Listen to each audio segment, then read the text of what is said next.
My greatest strength as a teacher, I believe, is the high energy that I bring to the classroom. I am never tired. I am able to entertain and teach many classes in a row and yet still retain the same level of energy. I truly believe that having young students across from me all day long has made me a much younger and a much more dynamic person.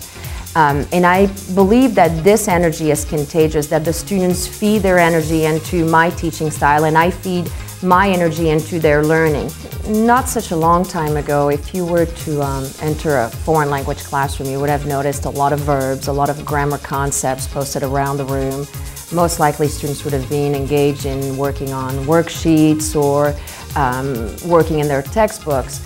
Today, if you step in a foreign language classroom, like my French classroom, you should see students in action, speaking in the language that they're learning. You should see students doing little skits, students engage with other students. So the foreign language classroom today is really one where the students are asked to become proficient in the language that they learn. They should be asked to communicate with their classmates and with the teacher in the target language that they're learning.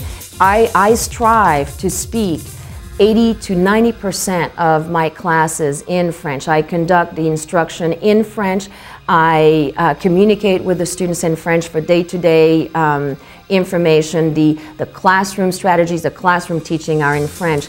And the day that I am not able, or the day that I speak too much English, these are the days that I am not happy with. These are the days that I reflect and I feel I have failed my students. So I have, on the other hand, realized that it is not that difficult to stay in the target language and turn my classroom into that environment where students hear French for most of the classroom.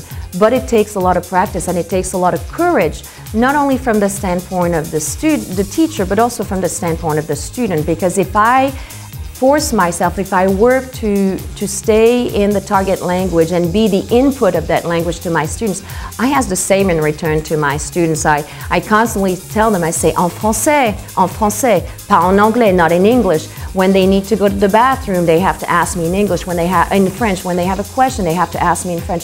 So that takes a lot of courage from the teacher's standpoint, from the student's standpoint, and you have to do it in a way where we still maintain a good relationship. It is not coercive, it is just done gradually, almost naturally, almost like you would raise a child. But I believe that this is the only way to truly create that experience in the classroom where the students will remember their French and their French classroom for a long, long time to come, and where they will actually be more successful, where they will become more proficient in the language that they're learning.